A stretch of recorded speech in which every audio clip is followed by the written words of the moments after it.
Good morning, everyone. Good morning. So welcome, everyone. I'm the Reverend William Levwood, affectionately known as Rev Lev. My pronouns are he and him, and I am the minister here at Accotink Unitarian Universalist Church.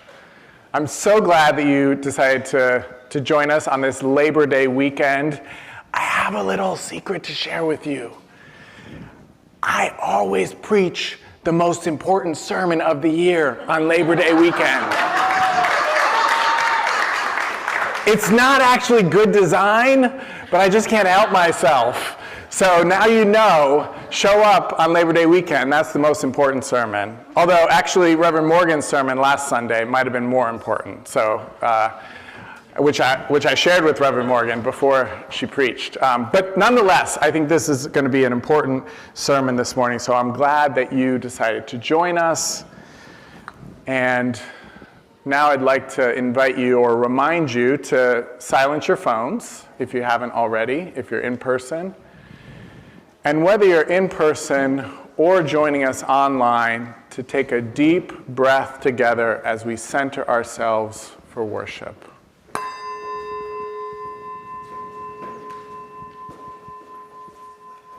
We open ourselves in welcome to the ancestral people of this land, acknowledging that our church, like all of Burke, rests in the unceded territory of the Manahoac tribe of the Great Sioux Nation.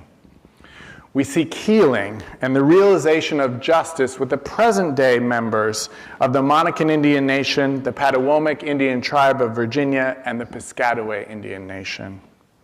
We honor the ancestors as we move toward healing, so that all together shall one day know full justice. So welcome to Accotink Unitarian Universalist Church. I am Judy Robison. My pronouns are she, her, and I'm happy to be your worship associate today. Welcome, welcome. If you aren't new to Accotink, look around. Do you see people you haven't met or that you haven't spoken to in a while? These people like you and they want to meet you.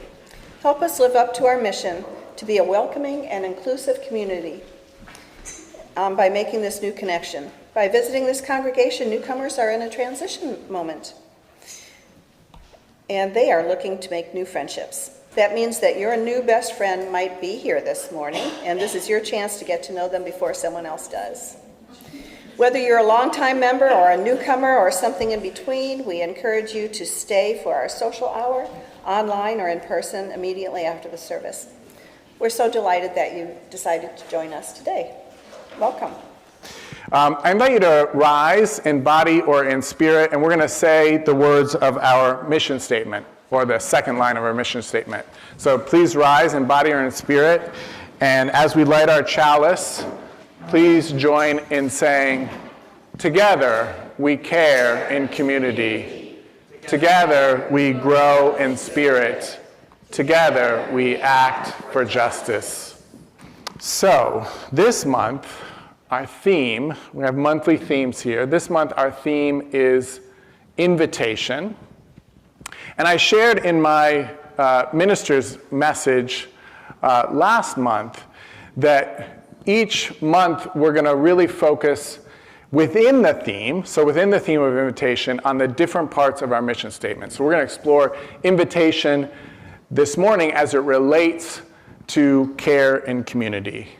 And then next Sunday, we're going to explore invitation as it relates to growing in spirit together. And the following Sunday, we're not really going to focus on acting for justice, but we did a lot of that last month with democracy. We'll be focusing on this invitation to the practices of love, the practices of liberating love being the overarching theme that Soul Matters has given us for this entire year. So each month is a theme.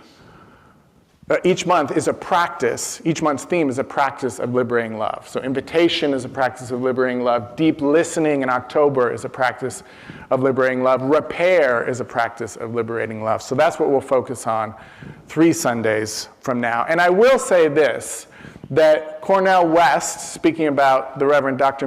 Martin Luther King Jr., has said that justice is what love looks like in public. So I think it's also true that love is what justice looks like in our private and personal lives. So we will have a little justice in our water communion in a couple weeks.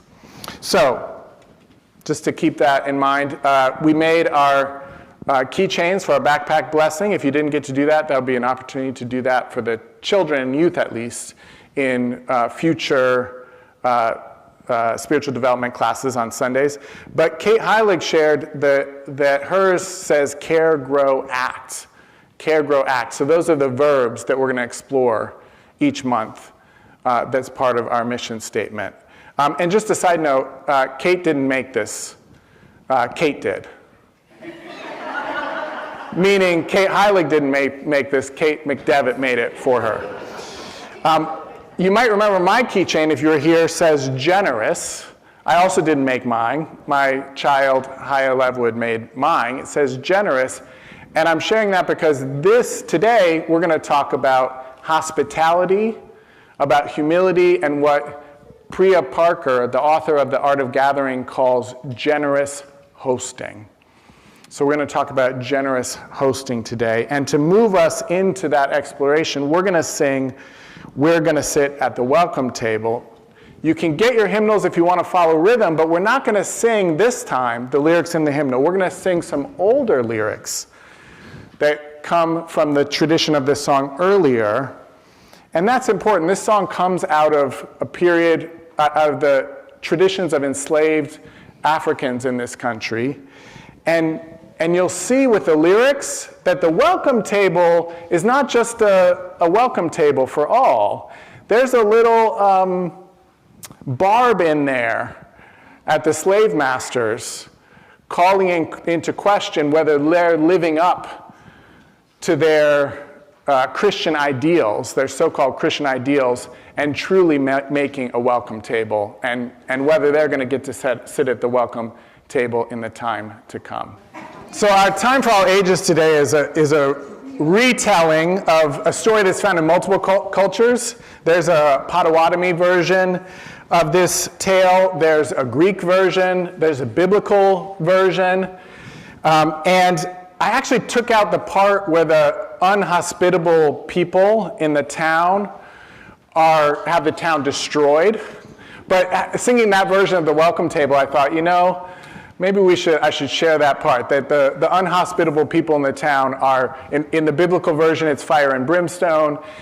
In the Greek version, it's a flood. They'd already done that in the biblical version, the flood, so they couldn't do that one again. At any rate, 3 travelers, beggars really, dressed in rags, arrive in a city at daybreak. The city is magnificent.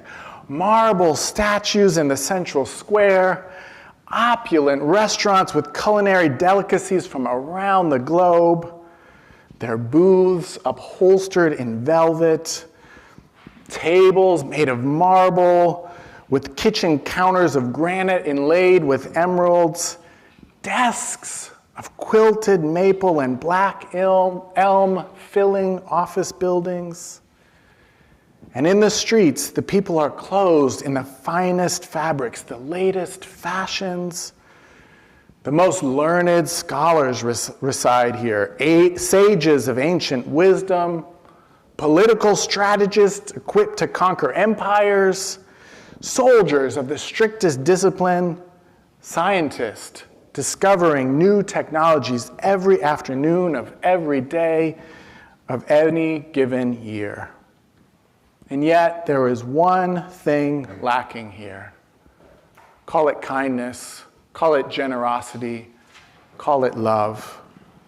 For no matter where the travelers go, whether business or bank, market or mall or mansion, the travelers are shown no hospitality.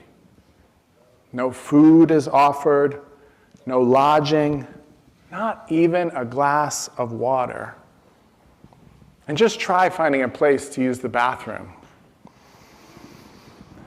But then, as the sun hangs low in the sky, finally, at the end of the day, the travelers come to the edge of the city. And here too, though these citizens know what it is to be without, here too, no one takes pity on the strangers. No one until the three come to a house, if you can call it that, a hovel really, not even worthy to be called a cottage, but a home, nonetheless, a home to a couple, an old couple, old but still able to care for themselves. And here the strangers find kindness. Here they are received with generosity.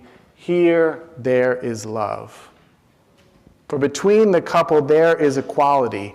In this home, there is no master and no servant. Here, in this home, there are two who share the work, two who pick up the slack when the other is sick. Of course, the travelers do not know all of this, but they see the kindness in the respect the couple show to each other. And they are generously welcomed into the home, offered a meal and a place to lay their heads for the night. The meal is modest, hard bread, cheese, a simple salad, soup that is little more than broth.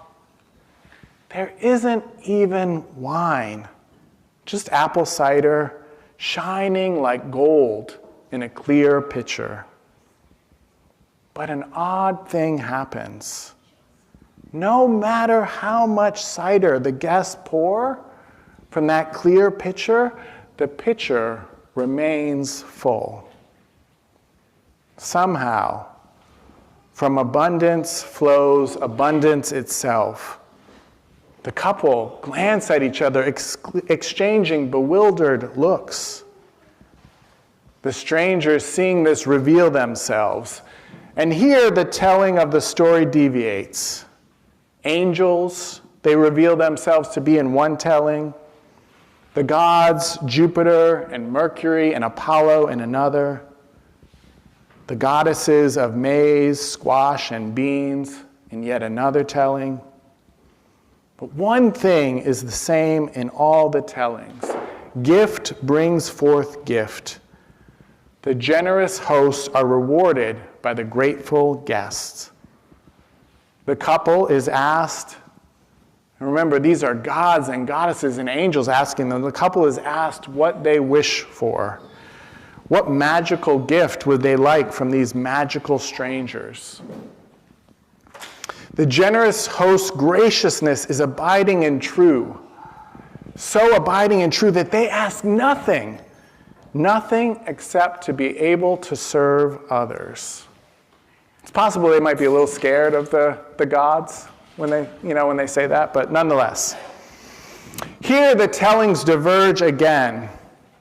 To a people who need water, the gift is knowledge of how to collect rainwater, turning scarcity into just enough. To a people who face hunger, the gift is maize and corn, maize and squash and beans, and the teaching of how to grow them close together so each plant nourishes and protects the other, just as a couple nourish and protect each other. And to a people mired in quarreling and conflict, the gift is diplomacy, democracy, and the ways of wise governance. And with these gifts, the couple, the generous hosts, do what they do best. What we all do best when we are at our best. The generous hosts take these gifts and they share them freely. They share them freely with others in their community in the service of a common good. May it be so too for us.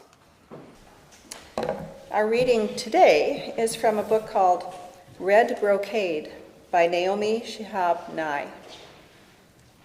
She writes, "The Arabs used to say, when a stranger appears at your door, feed him for 3 days before asking who he is, where he's come from, where he's headed. That way he'll have strength enough to answer, or by then you'll be such good friends you don't care." Let's go back to that. Rice, pine nuts, here, take the red brocade pillow. My child will serve water to your horse.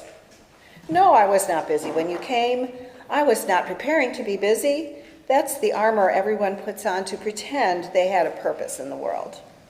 I refuse to be claimed. Your plate is waiting. We will snip fresh mint in your tea. So I want to share a little wisdom from the Musar tradition. Musar is a Jewish take on virtue ethics that emerged in the 19th century in Lithuania. Now, another virtue ethics thinker, the 13th century thinker Thomas Aquinas, who is still today the most influential theologian within Catholicism, he placed temperance as the foundational virtue upon which all other virtues rest. But for Musar, humility is the foundational virtue. But it needs to be emphasized that the way Musar defines humility is quite different from how I think we tend to think of it. Because we often think of humility as meekness, of taking up as little space as possible. But in virtue ethics, a virtue is a mean between two poles. So I've used before the example, it's a classic example of a firefighter and the virtue of courage. If a firefighter who has all the protective gear and skills doesn't go into fight a fire, that's cowardice. That's not courage. But if a person without any training or protective gear runs into that burning building, that's just foolhardiness. That's not actually courage. Courage, as a virtue, is the place in the middle.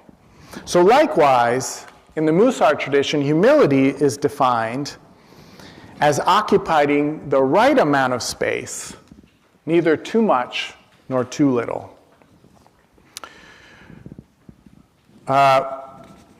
This is a definition that comes from a book by Alan Marinis. Alan Marinis elaborates in this book, Everyday Holiness, writing, being humble doesn't mean being a nobody. It just means being no more of a somebody than you ought to be. It means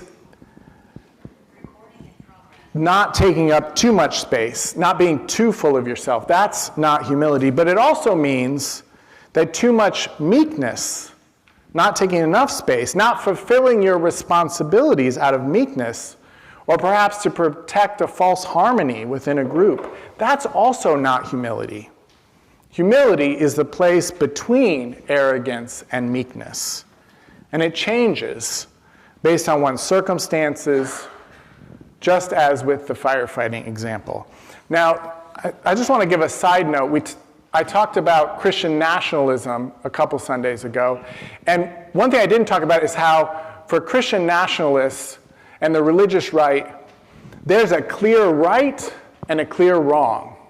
It's simple and easy to grasp. And the next Sunday, I talked about how we need a simple, easy to grasp message to give people. So virtue ethics gives us this, because it gives us a contextual ethics that changes from moment to moment, but also it's simple to understand.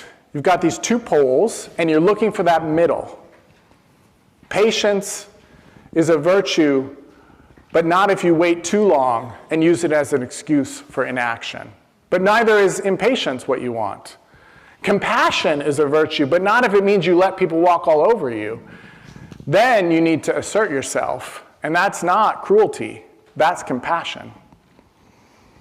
So, coming back to why Musar places such emphasis on humility, why it names humility as the foundational virtue. Why not love, as one rabbi argues in the Talmud? Why not dignity, as another rabbi argues in the Talmud? And I think the reason that Musar chooses humility is because humility is about power. Humility is about the proper use of power. And too often, we prefer to ignore the existence of power. I didn't smack down that person's bad idea because of power. It was just a bad idea. I wasn't marking my territory. Things just work best this way. I didn't speak up when that person smacked down someone else's idea. It wasn't because I was afraid of conflict. It wasn't because I was afraid of exerting power for someone else's benefit. It's because I was being humble. It's I was being generous. We like to live in the illusion that we can sidestep issues of power, when in reality, nearly every single choice we make and every interaction in our lives is a choice related to the proper use of power. Now, I'm going to come back to this, I promise, to humility and the proper use of power, but first we're going to take a significant detour. I'm going to begin that detour by asking you why people love parties. So what do you think? Why do people love parties? Just shout it out. Any ideas? Oh, wait, okay, maybe not. Because they're fun. What else? Food. Connection. They can be exciting. They can give us adrenaline. Yeah, okay. Awesome. So I left out the food because I think it boils down to two main things, which you all said. We love parties because we want to have fun, and we love parties because we want to connect with others. Or even better, we hope that at a party we will have fun while connecting with others. Now, I mean fun in an expansive way. Fun can also be deep. In fact, there's a wonderful UU curriculum for youth called Deep Fun. Now, this curriculum, Deep Fun, it's a curriculum made up entirely of games. Different kinds of games for different purposes, for different parts of group development. In fact, the curriculum calls them steps. There are 5 steps of deep fun. Step 1, we can have lots of fun. Just kidding. That's a New Kids on the Block reference, if you didn't catch that. No, step 1 is bonding. For this step, the Deep Fun curriculum uses games, group experiences that help to establish relationships of trust within a group. Step 2 is opening up. This step involves sharing about yourself at a depth that's comfortable for you. Step 3 is focused on group experiences of affirming each other, showing interest in each other and valuing our different feelings, thoughts, and experiences. And by experiencing others, valuing our gifts and strengths, we trust that we can share more deeply in the group, which brings us to step 4, stretching. Stretching involves experiences that move us out of our comfort zones.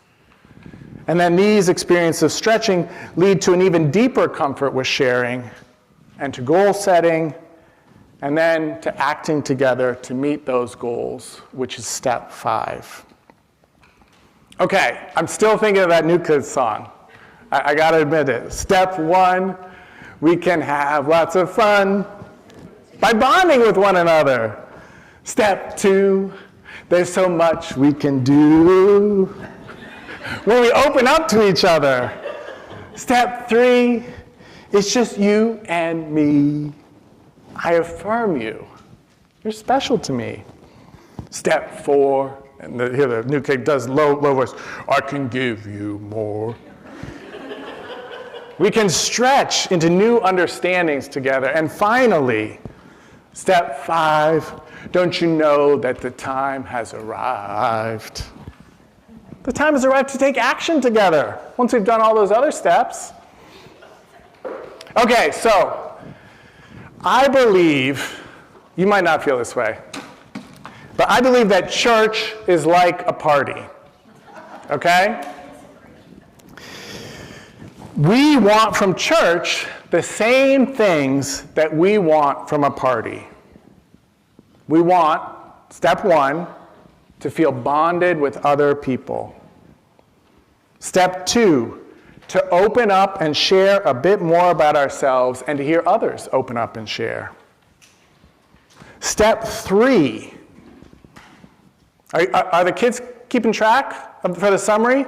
The steps are a big part of it. Do you know what step 3 is? Anybody?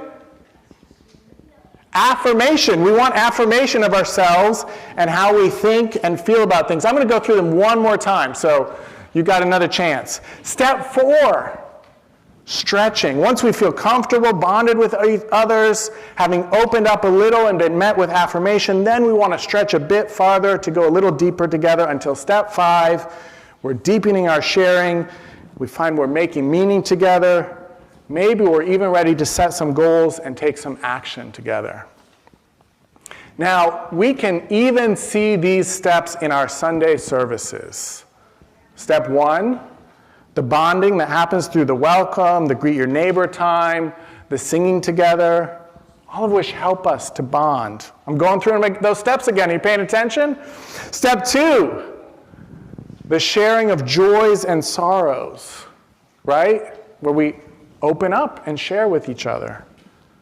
Step 3, in our Time for All Ages, in our meditation and song, where we affirm our core values and are taken into an experience of those deeper values through story, through song. Step 4 is the sermon, which stretches us, taking us into deeper meaning making. I see somebody taking notes. I love that.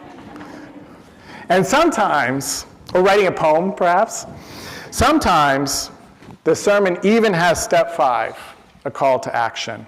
Though I think step 5, and actually all of the steps, happen primarily outside of the service. That deeper sharing happens in Soul Matters groups, and the band book club, the poetry group, while gardening together, while painting the rooms in the building together. And just a little side note, I want to give a shout out to those who, under Dale Howell's leadership, took out the weeds and blew off the parking lot, and also to Bruce Griffin, who does a few hours of work most Sundays getting rid of invasive vines on our property. So shout out to those folks. And just like getting rid of invasive,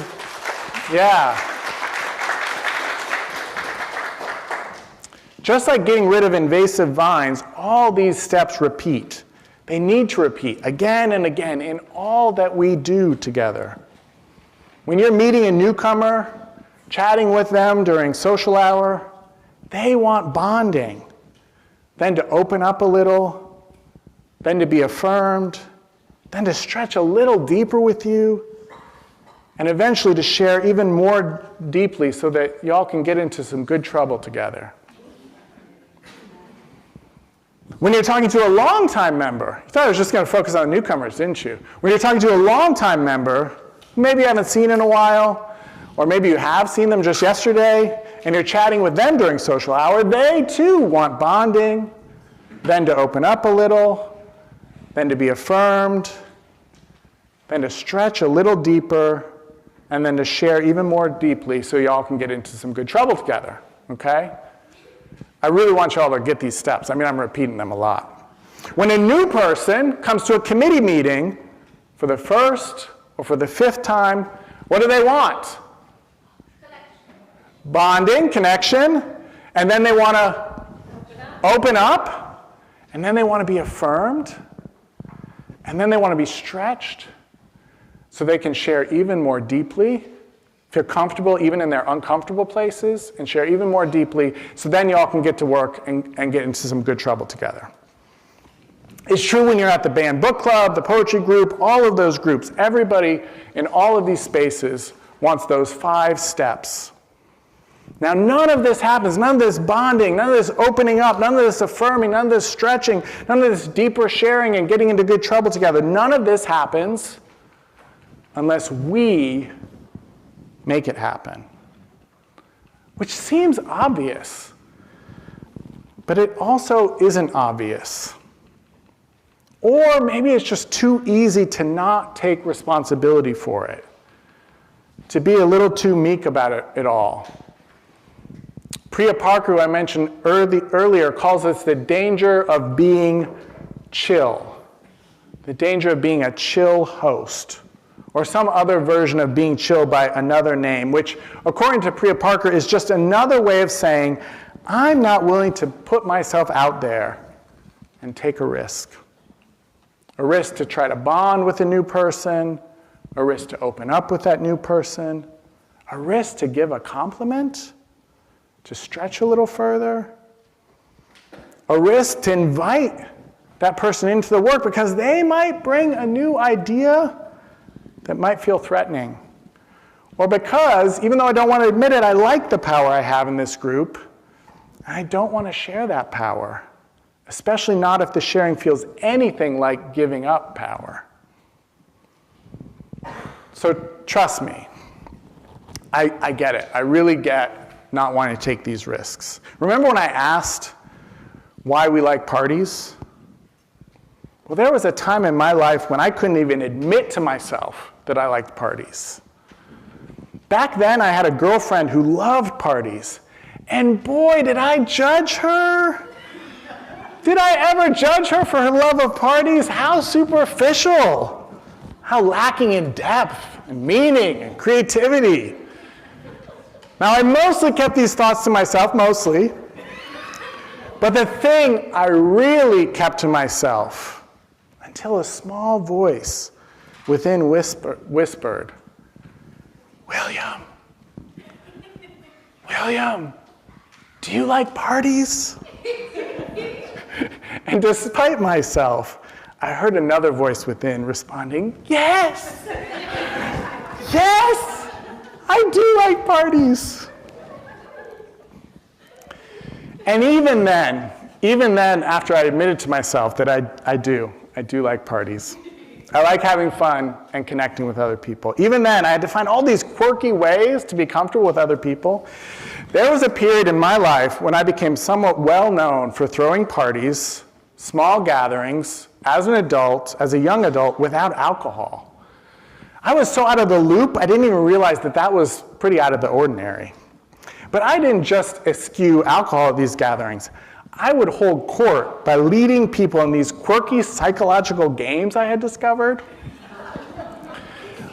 Like the one I called the cube game. I didn't create the cube game, mindly, that's just what I call it.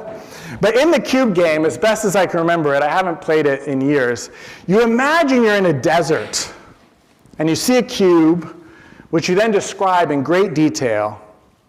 And then you imagine an animal, which you also describe in great detail. And I think a person comes on the scene, you describe them in great detail. I can't remember anymore. But at the end, it's revealed that the cube represents something.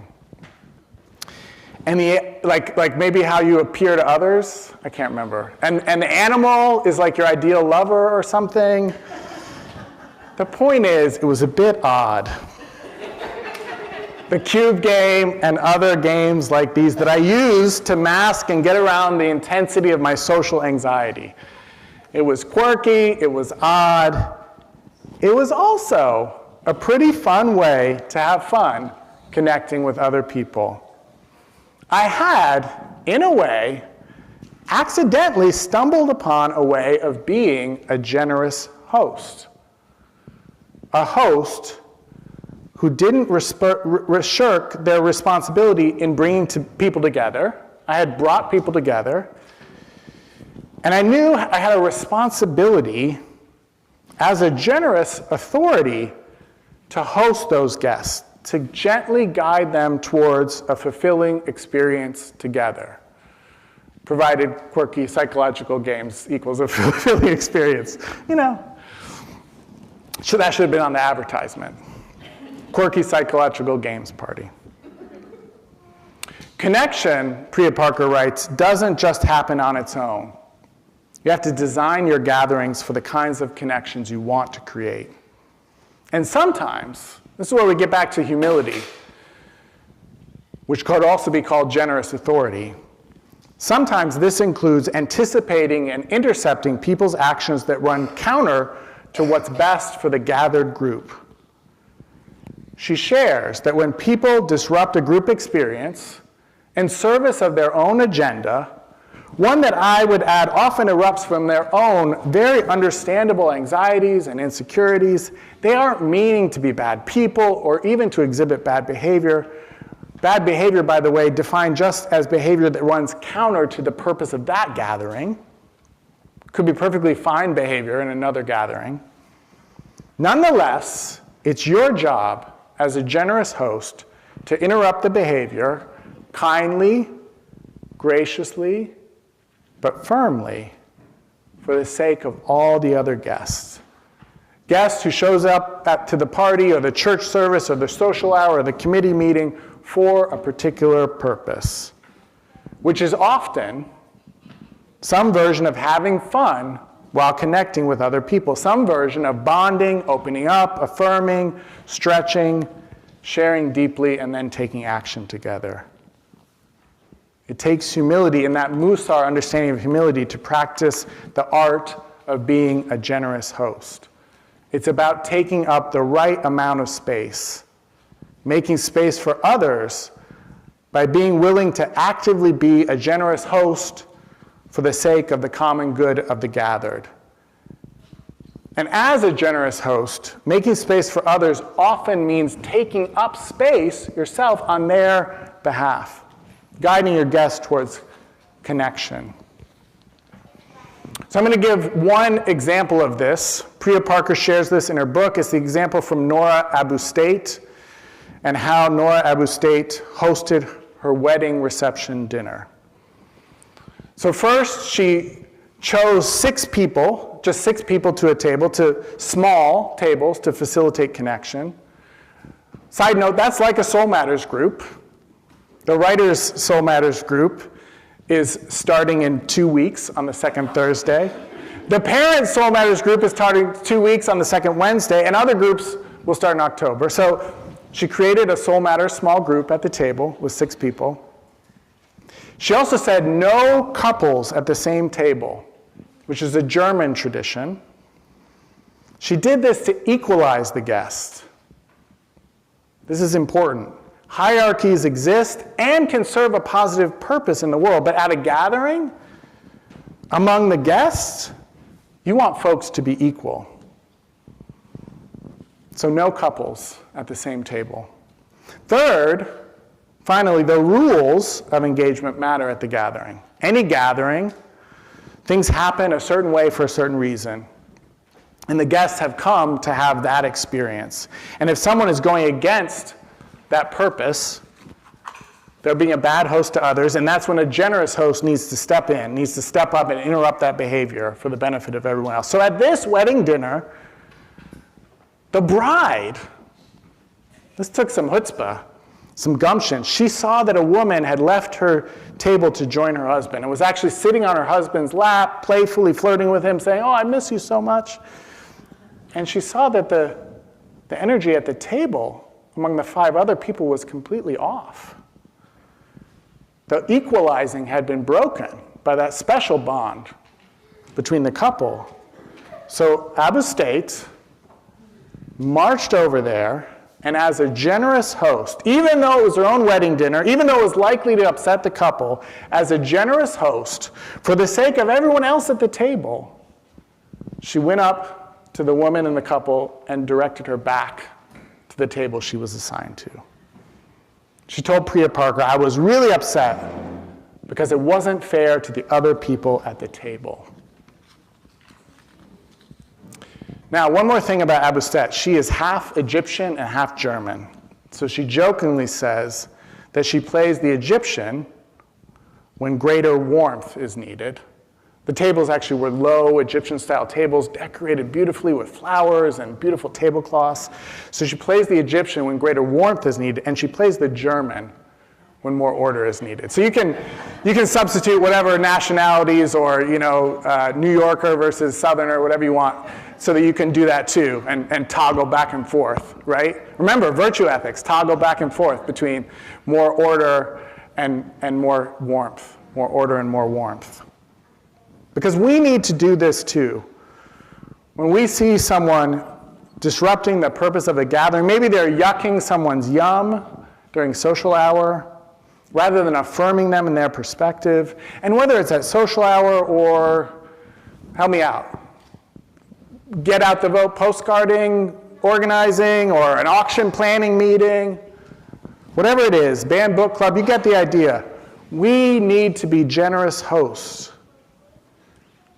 designing our and hosting our gatherings for the sake of connection. And in our case, the purpose of our gatherings, really of all our gatherings, y'all, is those 5 steps of deep fun. Helping people bond, open up, feel affirmed, stretch into deeper connection, deeper sharing, and then getting to work together. So I want to encourage you to imagine that you're always, with humility, to some degree, you're always in the role of the generous host, and to apply this throughout your life. Or if you're not feeling up to being a generous host and you really need to be a guest, go looking for a generous host. Find that person. Take that much responsibility for yourself and find that generous host. So apply this throughout your life. Be a generous host during social hour, in the poetry group, the band book club, the Soul Matters group, committee meetings, while casually hanging out, in your family life, with your friends. Sometimes this will require you to step back and make space for others, and other times to step up and take space in order to make space for others. Always, it's going to be about facilitating bonding, encouraging small acts of opening up, affirming your own and others' dignity, stretching and deepening together. That leads to the ability to share power while we do the work of transforming the world with love. May it be so, and may we be among those who make it so. Please rise now in body or in spirit. If you're comfortable, join hands with your neighbors and join in our closing words. As we extinguish our chalice, I invite you to join in this community blessing with these words of David Bumbaugh, slightly adapted. This church is dedicated to the proposition that by embracing our differences and celebrating our diversity, we honor the unity that makes us one and binds us forever together in spite of time, death, and the space between the stars. We pause now in silent witness to that unity. Now that we've gathered together in this welcome and inclusive spiritual home, let us go into the world nourished, rejuvenated, and inspired to share our values.